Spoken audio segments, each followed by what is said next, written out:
Assalomu alaykum do'stlar. O'tgan darsimizda race condition hodisasini ko'rgandik. U qachon, qanday sodir bo'lishi haqida gaplashgandik. Esingizda bo'lsa, ikkita shart bor edi race condition hodisasi sodir bo'lishi uchun. Birinchi shart shared resource bo'lishi kerak edi. Shared resource. Ikkinchi shart esa mana shu shared resource o'zgarishi kerak edi. Xo'p, kim ko'rmagan bo'lsa, oldingi dars videosini ko'rib olsin va nima haqida gap ketayotganini tushunadi shunda. Xo'p, ana endi keling race condition hodisasini biz oldini olish haqida gaplashamiz ushbu darsimizda. Xo'p, keling buni kodda ko'ramiz. Birinchi o'zimiz race condition hodisasini hosil qilib olaylik. Birinchi navbatda menga shared resource kerak bo'ladi. Class levelda counter yaratib olaman va bitta thread yarataman. Thread new thread. Va bu threadga start beraman. Threadni ichida esa counterni bittaga oshiraman. Xo'p, savol, race condition sodir bo'ladimi? Javob, race condition sodir bo'lmaydi. Nimaga? Chunki bor yo'g'i bizda bitta thread counter bilan ishlayapti. Bu degani race condition sodir bo'lmaydi degani. Qachon race condition sodir bo'ladi? Bir nechta thread counterni o'zgartirsa, race condition sodir bo'ladi. O'tgan darsda buni tushuntirganman. Xo'p, demak, biz for yaratamiz 100 marta va mana kodimizni olib mana bu yoqqa tashlaymiz. Ana endi 100 ta thread yaratiladi va 100 ta thread counterni o'zgartirishga harakat qiladi. Counterni oladi, o'zgartiradi va yana yuklaydi, xullas mana shu operatsiyalarni bajaradi. Ana endi race condition sodir bo'ladimi? Ha, ana endi race condition hodisasi sodir bo'lishi mumkin. Necha marta bo'ladi? Buni hech kim bilmaydi. Race condition hodisasi faqatgina bo'lishi mumkinligi to'g'risida taxmin qilishimiz mumkin. Ya'ni shared resource-ni bir nechta thread o'zgartirayotgan bo'lsa, bo'lishi mumkin deb taxmin qilishimiz mumkin. U necha marta sodir bo'ladi, qachon sodir bo'ladi, bu haqida biz bilmaymiz. Hech kim bilmaydi bu haqda. Hech kim bila olmaydi. Ana endi qarang. Race condition hodisasi mana bu vaziyatda mani kompyuterimda sodir bo'lmasligi mumkin, lekin serverda yoki sal zaifroq kompyuter bo'lsa, eskiroq kompyuter bo'lsa, shu holatda ham race condition bo'lishi mumkin. Lekin men race condition hodisasi bo'lish ehtimolini oshirish maqsadida counterni har bir thread ichida 1000 marta o'zgartiraman. 1000 marta o'zgartiraman. Demak, oxirida bizga qanaqa natija hosil bo'ladi? 100 ta thread 1000 martadan counterni oshiryapti. Oxirida demak 100 ko'paytirilgan 1000 bo'ladi. 100 ming hosil bo'lishi kerak. 100 ming. Counterning oxirgi qiymati 100 ming bo'lsa, demak race condition sodir bo'lmagan bo'ladi.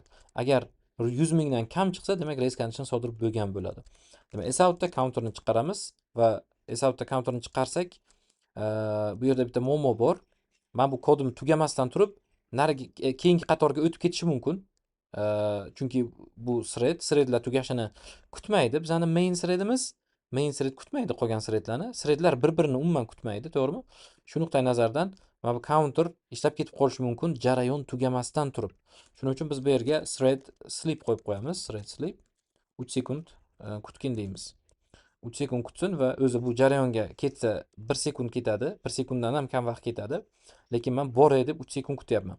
3 sekund kutgin va keyin counterni chiqargin. Ko'ramiz run qilib natija nima chiqargan. Xo'p, natija 99186. Ya'ni nimaga 100 ming chiqmadi? Qani bu yerda 800 ta taxminan 800 ta counter plus operatsiyasi qayoqqa yo'qoldi? Buni o'tgan darsda tushuntirganman. Demak, race condition hodisasi sodir bo'ldi. Yana bir marta run qilsam, yana boshqa son chiqishi mumkin. Umuman race condition sodir bo'lmasligi ham mumkin. Mana endi 97 ming chiqdi. Yana run qilib ko'rsak, ana endi qanday nima chiqar ekan? Ana endi race condition hodisasi sodir bo'lmadi. Xullas, race condition hodisasini necha marta, qachon, qanday sodir bo'lishini biz bilmaymiz. Faqatgina aytishimiz mumkinki, mana bu yerda race condition hodisasi bo'lishi mumkin. Bu yer xavfli hudud. Mana shu qism, mana shu ko'k bilan belgilanib turgan qism xavfli hudud va buni fan tilida demak critical section deb ataladi. Critical section. Xo'p, race condition'ni oldinni qanaqa qilib olishimiz mumkin? Mana shu critical section'ni synchronized qilish orqali. Mana shu critical section'ni ketma-ket qilish orqali. Ya'ni synchronized kalit so'zidan foydalanishingiz mumkin mana. Xo'p, mana shu blok synchronized block deydi buni. Synchronized block bizga nima qilib beradi? Har bir threadimiz mana shu blokni ichidan ketma-ket o'tadi. Ketma-ket ishlaydi. Mana shu blokning ichi nechta thread bo'lishidan qat'iy nazar, bir vaqt o'zida ishlashidan qat'iy nazar, mana shu synchronized blokning ichi ketma-ket ishlaydi. Hech qachon ikkita thread bu blokning ichiga kira olmaydi. Demak, ana endi run qilib tekshirib ko'rsam, bu yerda ana endi reskanch hodisasi sodir bo'lmaydi. Mana. Necha marta run qilsangiz ham bu yerda reskanch hodisasi sodir bo'lmaydi. Buni biz oldindan oldik. Va o'zi synchronize bloklar biroz eski usul. Buni yangicharoq usuli bor. Xo'p, yangicharoq usuli bu lock obyektidan foydalanish. Mana lock degan obyekt bor Javada. Lock obyekti bilan biz qulflaymiz va qulfni ochamiz. Mana lock unlock. Qulfladik va ochdik. Qulflangandan boshlab to ochilgangacha bo'lgan kod qismida race condition sodir bo'lmaydi, chunki mana shu kod qismi ketma-ket ishlaydi. Ya'ni barcha sizni threadlaringiz kelib mana bu lockda o'chirtda kutib qolib ketadi. Kutib qolib ketadi va mana shu yoqdan birma-bir o'tadi. Birma-bir o'tadi. Birma-bir o'tadi. Birma-bir o'tadi. Va keyin yana dalcha ketaveradi. Xo'p, bularni navbat qanaqa bo'ladi? Birinchi thread birinchi, ikkinchi thread ikkinchi ishlaydimi? Yo'q, navbat haqida bilib bo'lmaydi buni. Qaysi thread birinchi, qaysi thread ikkinchi ishlash haqida. Lekin threadlar ketma-ket mana shu yerdan o'tishi haqida ishonch bilan aytishimiz mumkin. Ya'ni mana shu kod qismini ichida ikkita thread bo'lib qolishi mumkin emas. Bitta-bitta o'tadi threadlar bu yerdan. Buni endi hayotiy misol bilan tushuntiradigan bo'lsam sizga, hop, misol uchun sizda bitta do'konni xayolingizga keltiring. Do'konni kichkinagina mana nima deydi buni? Oynachasi bor va mana shu yerdan savdo qiladi. Do'kon mana shu yerdan savdo qiladi. Bu nimadir sotadigan do'kon xullas.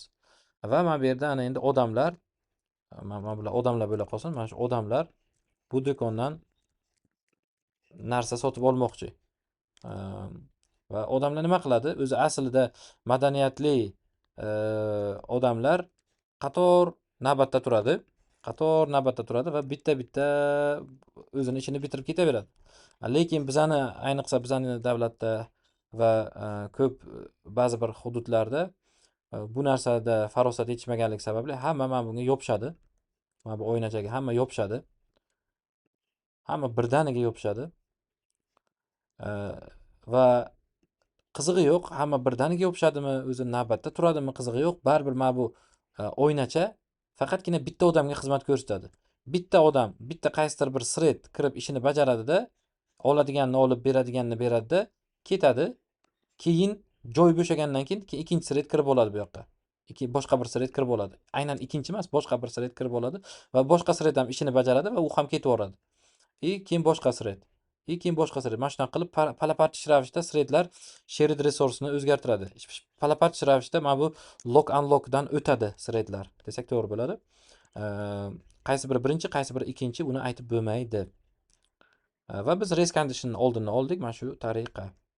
Kim agar darsni tushunmagan bo'lsa, birinchi bundan oldingi darsni ko'rib, keyin bu darsga qaytishingizni iltimos qilaman.